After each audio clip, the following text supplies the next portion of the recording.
เดี๋ยวขอเปลี่ยนป้ายสกอร์บอร์ดนะครับสีชมพูต้องตามเกมเลยนะตอนนี้เอาเลยเราตบกันเลยแรงเยอะเกินไปครับแล้วมือกาก้าก็ตีเบาๆเลยนะ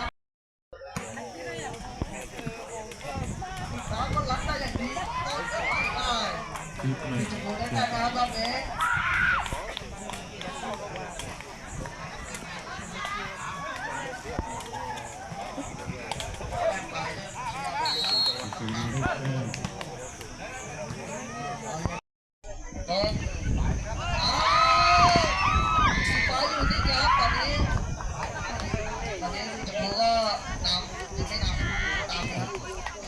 มีสองด้านครับสีชมพูครับ